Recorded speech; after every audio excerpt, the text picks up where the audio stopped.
ومن سيئات أعمالنا من يهد الله فلا مضل له ومن يضلل فلا هادي له ونشهد أن سيدنا وسندنا وحبيبنا ومولانا محمد صلى الله عليه وعلى آله وأصحابه وبارك وسلم. قال الله تبارك وتعالى في كلامه القديم: أعوذ بالله من الشيطان الرجيم. بسم الله الرحمن الرحيم. تبارك الذي بيده الملك وهو على كل شيء قدير. صدق الله العلي العظيم. وقال النبي صلى الله عليه وسلم في الحديث الشريف: بلغوا عني ولو آية، أو كما قال عليه الصلاة والسلام: إن الله وملائكته يصلون على النبي يا أيها الذين آمنوا صلوا عليه وسلموا تسليما. اللهم صل على سيدنا مولانا محمد وعلى آل سيدنا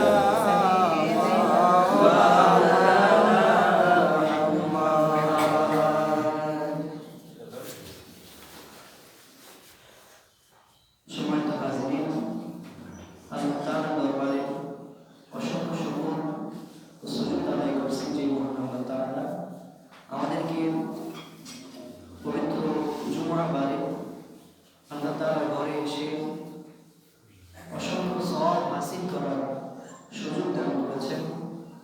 এজন্য সকলে অন্তরের অন্তরস্থল থেকে কালিমাতুশ শুকর আদায় করে আলহামদুলিল্লাহ। লাখ কোটি দরুদ সালাম পেশ করছি সৃষ্টি না করা হলে এই সমগ্র পৃথিবী জাহান কোনো কিছুই সৃষ্টি করা হতো না। সেই নবী পাক সাল্লাল্লাহু আলাইহি ওয়াসাল্লামের উপরে সকলে একবার বলে সাল্লাল্লাহু আলাইহি ওয়াসাল্লাম। সম্মানিত হাজিরিন,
তাদের জন্য আল্লাহ তাআলা এই আয়াতটি নাযিল করেছেন।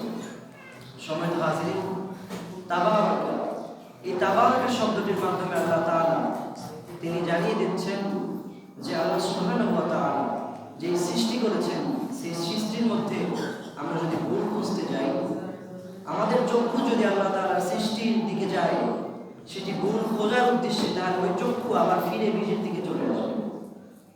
সম্মানিত হাজিরিন, কত তাৎপর্যপূর্ণ এই তাবারাকা শব্দটি আল্লাহ তাআলা ব্যবহার করেছেন। আল্লাযী বিয়াদিহিল মুলক, যার হাতে রয়েছে এই সমগ্র জাহানের রাজত্ব।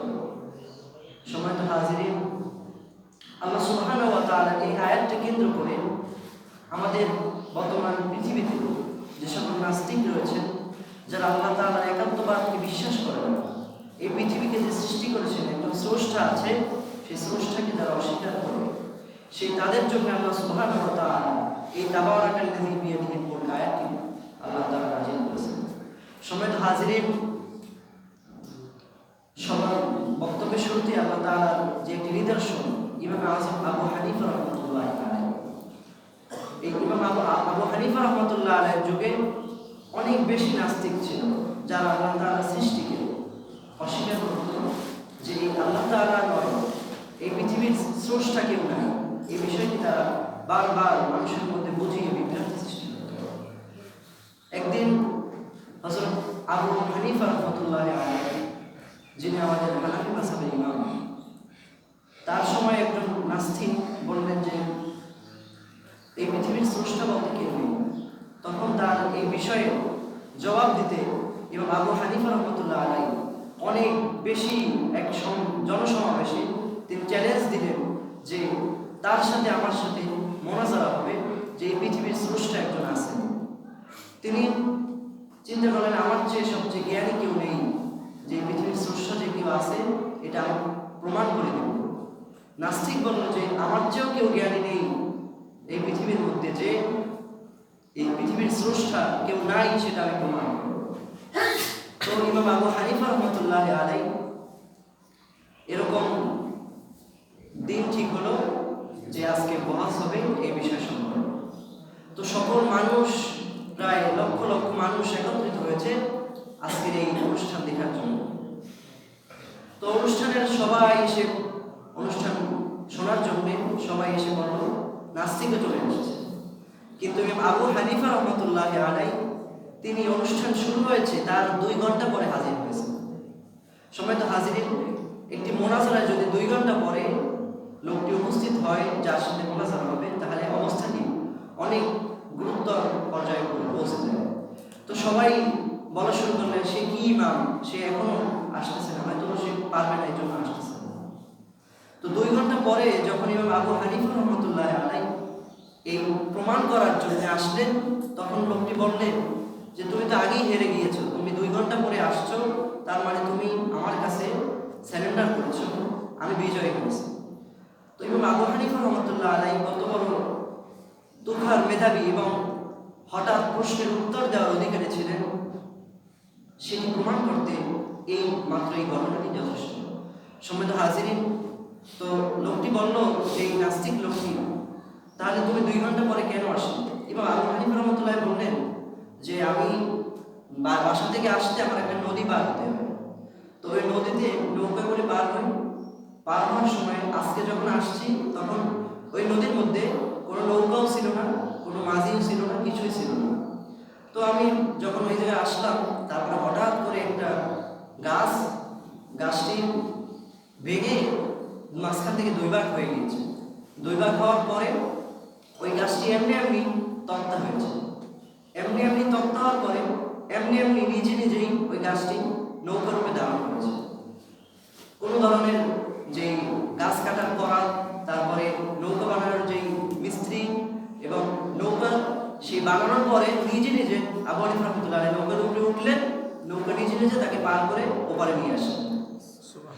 তো লোকটি এটা শুনে চিন্তা করলো তুমি তো আসলে এক বোকা, একজন মাঝি ছাড়া নৌকা কিভাবে তোমাকে পার করবে? একটা গাছ, এই একটা আস্ত গাছ, জীবন্ত গাছ কিভাবে নিজে ভেঙে মাঝখান থেকে 2 ভাগ করবে? কিভাবে করাত ছাড়া সে তক্তা হবে? কিভাবে মিস্ত্রি ছাড়া নৌকাটি তৈরি হয় এবং নৌকার পিছনে যে আল কাঁচা মাটি হয় সে নাকালে পানি উঠে যায়, তুমি এগুলো কিভাবে করো? কোনো কারিগর ছাড়া এটা কিভাবে তৈরি হবে? আবু হানিফা রহমতুল্লাহ আলাইহি বললেন যে তোমাকে বোঝানো সম্ভব, এজন্যই আমি আজকে 2 ঘন্টা দেরি করে এসেছি। কোনো মিস্ত্রি ছাড়া যদি এই নৌকা তৈরি হতে না পারে, কোনো ধরনের যে বরাত ছাড়া, কোনো লোক ছাড়া যদি এই কাঠ 2 ভাগ হতে না পারে, কোনো ধরনের মাঝি ছাড়া যদি আমাকে নৌকা এপার থেকে ওপার নিয়ে আসতে না পারে, তাহলে এই মহাবিশ্ব, এই পৃথিবীকে, এই সমুদ্রকে, এই আকাশকে, এই জমিনকে, এই পাহাড়কে কে সৃষ্টি করেছে? তাহলে কোনো না কোনো স্রষ্টা অবশ্যই আছে। এই শুনে লোকটি বললেন, আমাকে এখনই কালিমা পড়ে দাও, লা ইলাহা ইল্লাল্লাহু মুহাম্মাদুর রাসূলুল্লাহ, আশহাদু আন লা ইলাহা ইল্লাল্লাহু ওয়াহদাহু লা শারীকা লাহু ওয়া আশহাদু আন্না মুহাম্মাদান আবদুহু ওয়া রাসূলুহু। সুবহানাল্লাহ। সম্মানিত হাজিরিন, তিনি এই প্রমাণ করেছেন যে পৃথিবীর সৃষ্টির জন্য একজন স্রষ্টা অবশ্যই আছে। তো এরকম অসংখ্য অগণিত যে প্রমাণ আল্লাহ সুবহানাহু ওয়া তাআলা এই সূরা মুলকের মধ্যে দিয়েছেন। সম্মানিত হাজিরিন, আল্লাহ সুবহানাহু ওয়া তাআলা এই সূরা মুলকের অনেক ফজিলত আল্লাহ তাআলা বর্ণনা করেছেন এবং রাসূল কারীম সাল্লাল্লাহু আলাইহি ওয়াসাল্লাম এই সূরা মুলক তিলাওয়াত, সূরা মুলক শিক্ষা করা সম্পর্কে আল্লাহ রাসূল সাল্লাল্লাহু আলাইহি ওয়াসাল্লাম অনেক ফজিলতের কথা বলেছেন। এই সূরা মুলক যে ব্যক্তি, সূরা মুলক ইশারার পরে যে ব্যক্তি তেলাওয়াত করে প্রতিদিন, আল্লাহ রাসূল সাল্লাল্লাহু আলাইহি ওয়াসাল্লাম বলেছেন, মানিআতুম মিন আযাবিল কুবুর শাফাআতুল লিসাহিবিহা। এই হাদিস আল্লাহ রাসূল সাল্লাল্লাহু আলাইহি ওয়াসাল্লামের হাদিস ইরশাদ করেছেন যে যে ব্যক্তি এই সূরা মুলকে ইশারার পরে তেলাওয়াত করবে, তার কবরের আযাবের বাধা, মানিআতুম মিন আযাবিল কুবুর, এই সূরা মুলক কবরের বাধা হয়ে যাবে। বলুন সুবহানাল্লাহ। সম্মানিত হাজিরিন, এই সূরা মুলক তেলাওয়াত সম্পর্কে একটি অত্যন্ত গুরুত্বপূর্ণ ঘটনা আল্লাহ রাসূল সাল্লাল্লাহু আলাইহি ওয়াসাল্লাম বলেছেন। সম্মানিত হাজিরিন, একদিন হযরত আব্দুল্লাহ ইবনে আব্বাস রাদিয়াল্লাহু তাআলা আনহু তিনি রাসূল সাল্লাল্লাহু আলাইহি ওয়াসাল্লামের সাথে আর অনেক সাহাবাদেরকে নিয়ে একটা সফরে যাচ্ছেন। সেই সফরে যাওয়ার সময় রাত্রি বেলায় আব্দুল্লাহ ইবনে আব্বাস রাদিয়াল্লাহু তাআলা আনহু তাদের মধ্যে একজন সাহাবী তাবু গাড়লেন রাত্রে থাকার জন্য। রাত্রে থাকার জন্য যখন তাবু গাড়লেন, ওই সাহাবী খেয়াল করেনি আসলে যে ওই তাবু গাড়ার যে বাঁশটি অথবা লাঠিটি সেই সমতল এক মাটির মধ্যে, অর্থাৎ একবারে সমতল যে ভূমি আছে সেই ভূমির উপরে সে লাঠিটি গাড়ছে। কিন্তু ওই লাঠি যেখানে গাড়ছে সেখানে একটা নিচে একটা কবর ছিল, কিন্তু কবরটা একবারে মিশে গিয়েছে, এই জন্য বোঝা যায়নি। কিন্তু সাহাবী যখন রাত্রে বেলায় সেই কবরের উপরে শুয়েছেন, তিনি তো জানতেন না এখানে কবর আছে। রাত্রিবেলায় শোয়ার পরে হযরত আব্দুল্লাহ ইবনে আব্বাস রাদিয়াল্লাহু তাআলা আনহু বলেন, সেই সাহাবী যখন শুয়েছেন, সে রাত্রি বেলায় শুনতে পাচ্ছেন সেই কবরের মধ্য থেকে একবারে সূরা মুলকের সম্পূর্ণ তেলাওয়াত একবারে তিনি শুনতে পেলেন।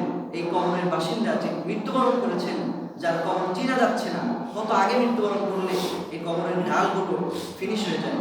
সম্মানিত হাজিরিন, তিনি যখন এই আল্লাহ রাসূল সাল্লাল্লাহু আলাইহি ওয়াসাল্লামের কাছে সকালবেলা এই ঘটনাটি বললেন যে রাসূলুল্লাহ হাবিবাল্লাহ, এই কবরের উপর থেকে আমি রাত্রি ঘুমানোর সময় এই সূরা মুলকের সম্পূর্ণ তেলাওয়াত শুনতে পেয়েছি। রাসূল সাল্লাল্লাহু আলাইহি ওয়াসাল্লাম বললেন যে এই ব্যক্তি আর কেউ নয়, যে ব্যক্তি প্রতিদিন রাতে আল্লাহ তাআলার এই সূরা মুলককে তেলাওয়াত করতেন, এজন্যে তার এই কবরের আযাবকে বাধা প্রদানকারী, প্রথমে হাদিসটি তেলাওয়াত করেছি, মানিআতুম মিন আযাবিল কুবুর, সেই হিসাবে এই কবরের আযাবকে বাধা প্রদানকারী হিসেবে সূরা মুলক দাঁড়িয়েছে, এজন্যই শুনতে পেয়েছি। সুবহানাল্লাহ। সম্মানিত হাজিরিন, আল্লাহ সুবহানাহু ওয়া তাআলা এভাবে অসংখ্য অগণিত আল্লাহ তাআলা রাসূলের মাধ্যমে এভাবে তিনি সৃষ্টিকে তার যে বিজ্ঞানপূর্ণ এই যে কোরআনে হাকিমের যে সূরাগুলো, এর মাধ্যমে তিনি আমাদেরকে অত্যন্ত গুরুত্বপূর্ণ পরামর্শ দিচ্ছেন, অত্যন্ত গুরুত্বপূর্ণ আদেশ প্রদান করছেন। সম্মানিত হাজিরিন, আল্লাহ সুবহানাহু ওয়া তাআলা এই আয়াতে কারিমার মধ্যে বলছেন, তাবারাকাল্লাযী বিয়াদিহিল মুলকু ওয়া হুয়া আলা কুল্লি শাইইন কাদির। তাবারাক, অত্যন্ত বরকতময় যে আল্লাহ সুবহানাহু ওয়া তাআলা, যার হাতে সমস্ত ক্ষমতার অধিকারী, ওয়া হুয়া আলা কুল্লি শাইইন কাদির, অর্থাৎ আল্লাহ সুবহানাহু ওয়া তাআলা হচ্ছেন সর্বশক্তিমান। আল্লাহ সুবহানাহু ওয়া তাআলা তার এই ক্ষমতার মাধ্যমে, তার যে আল্লাহ তাআলার এই ওয়া আলা কুল্লি শাইইন কাদির আয়াতের মাধ্যমে আল্লাহ তাআলা সমস্ত ক্ষমতার উৎস এই হিসেবে আল্লাহ সুবহানাহু ওয়া তাআলা এই আয়াতটি নাযিল করেছেন। কিন্তু আমরা বলে থাকি সমস্ত ক্ষমতার উৎস হচ্ছে জনগণ। সময় তো হাজির, এই কথাটি বলা হবে, আল্লাহ সুবহানাহু ওয়া তাআলা এই আয়াতকে অস্বীকার করা হবে। আল্লাহ সুবহানাহু ওয়া তাআলা কোরআনের হাকিমের মাধ্যমে অসংখ্য স্থানে আল্লাহ তাআলা ওয়া আলা কুল্লি শাইইন কাদির ব্যবহার করেছেন। অর্থাৎ আল্লাহ সুবহানাহু ওয়া তাআলা বলেছেন, যখন মানুষ ক্ষমতা পায় তখন আল্লাহ তাআলাকে ভুলে গিয়ে তারা জনগণকে মনে করে যে জনগণ হচ্ছে সমস্ত ক্ষমতার উৎস। আমাদের যে ভোটের মাধ্যমে আমরা বিভিন্ন পদকে নির্বাচন করে থাকি, সেখানে যেহেতু জনগণ ভোট দিয়ে থাকে, আসলে এই জনগণ ভোট দেওয়ার আগে আল্লাহ সুবহানাহু ওয়া তাআলার দরবারে আগে কে প্রধানমন্ত্রী হবেন সেটি নিশ্চিত হয়ে গিয়েছে। শুধুমাত্র এই জনগণ হচ্ছে উসিলা, আর সমস্ত ক্ষমতাকে আল্লাহ সুবহানাহু ওয়া তাআলা সেকেন্ডের মাধ্যমে পরিবর্তন করে থাকেন।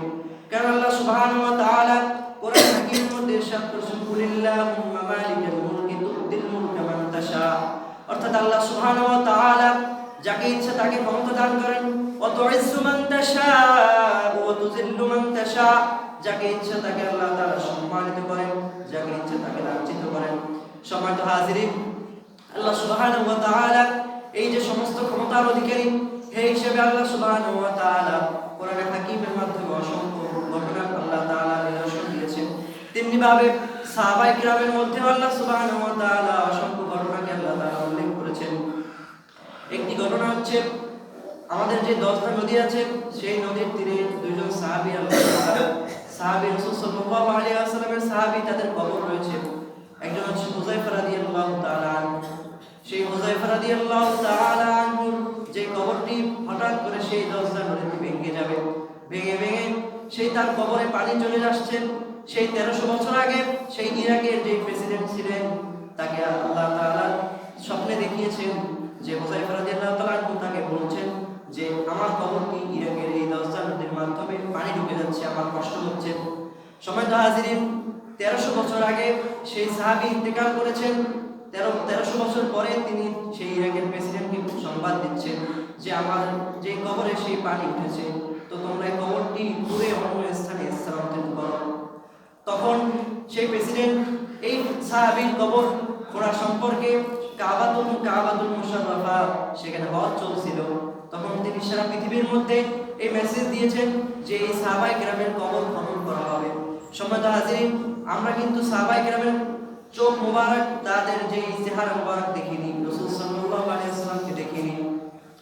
তখন যখন মনে করা হলো তার কবর খনন করা হবে, তখন সেই হজ শেষে প্রায় 5 লক্ষ হাজীগণ সেই কবরের পাশে আসছেন এবং এসে তারা দেখলেন যে সাহাবায়ে কেরামের চেহারা মোবারক দেখার জন্য সেখানে তারা আসছেন এবং এসে যখন সেই চেহারা মোবারক করার জন্য কবরকে স্থানান্তরিত করার জন্য সেখানে যখন গেলেন, তখন সেই সাহাবায়ে কেরামরা যেই সুন্দর চেহারা অধিকারী ছিলেন সেগুলো তারা দেখতে পেলেন।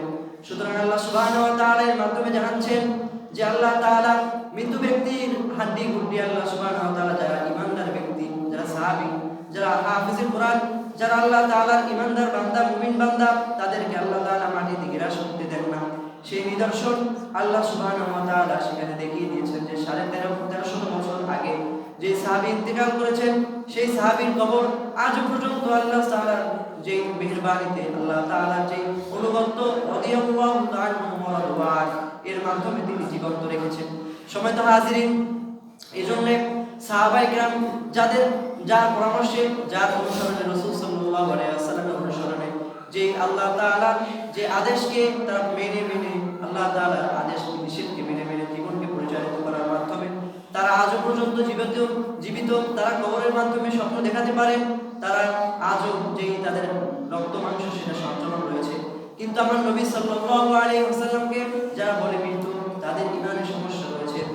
সম্মানিত হাজিরিন, রাসূল সাল্লাল্লাহু আলাইহি ওয়াসাল্লাম কবর এখনো জিন্দা। সম্মানিত হাজিরিন, এজন্য আল্লাহ সুবহানাহু ওয়া তাআলা কোরআন হাকিমের মধ্যে ইরশাদ করেছেন, কুল আতিউল্লাহ ওয়া আতিউর রাসূল ওয়া বিল আমরি মিনকুম, তোমরা আল্লাহ এবং আল্লাহ তাআলার রাসূলকে অনুসরণ করো। এর মাধ্যমে আল্লাহ সুবহানাহু ওয়া তাআলা সকল পৃথিবীর মানুষকে জানাচ্ছেন যে আল্লাহ সুবহানাহু ওয়া তাআলা যা করেছেন, রাসূল সাল্লাল্লাহু আলাইহি ওয়াসাল্লাম যা করেছেন, তার মাধ্যমে আমরা জীবনকে পরিচালিত করলে সাহাবায়ে কেরামের মতো এই কবরের মধ্যে যে আযাব রয়েছে সেই আযাবকে আমরা মুক্তি পেতে পারবো। যেভাবে রাসূল সাল্লাল্লাহু আলাইহি ওয়াসাল্লাম প্রতিদিন ইশারের পরে তাবারাকাল্লাযী বিয়াদিহিল মুলকু সূরা তিলাওয়াত করতেন।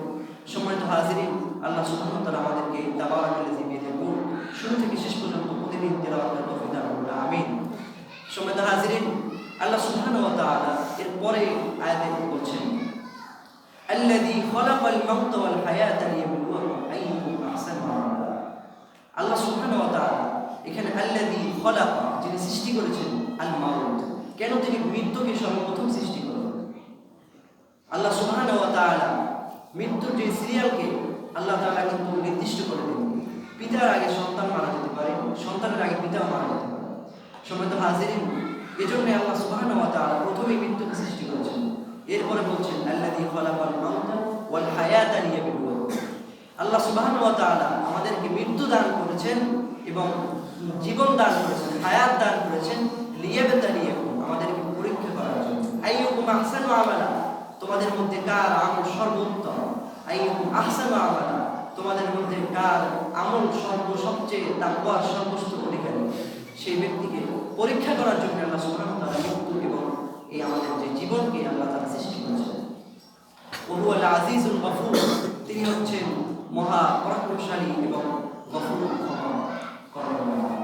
সম্মানিত হাজিরিন, আল্লাহ সুবহানাহু ওয়া তাআলা এর মাধ্যমে আমাদেরকে জানাচ্ছেন যে আমাদের জীবনের সৃষ্টি এর শুরু আছে। যেরকম ভাবে সন্তান ভূমিষ্ঠ হতে পারে কিন্তু এর সিরিয়াল থাকতে পারে, কিন্তু আল্লাহ সুবহানাহু ওয়া তাআলা মৃত্যুর যে সিরিয়াল এটা কিন্তু নাই। সম্মানিত হাজিরিন, এই জন্য আমাদেরকে সবচেয়ে গুরুত্ব দিতে হবে, সবচেয়ে যেখানে যাই সেখানে মৃত্যুর কথা স্মরণ করতে হবে। আল্লাহ সুবহানাহু ওয়া তাআলা এই সূরা তাবারাকাল্লাযী, সূরা মুলকের মধ্যে আল্লাহ তাআলা তার পৃথিবীর সৃষ্টি সম্পর্কে আলোচনা করেছেন।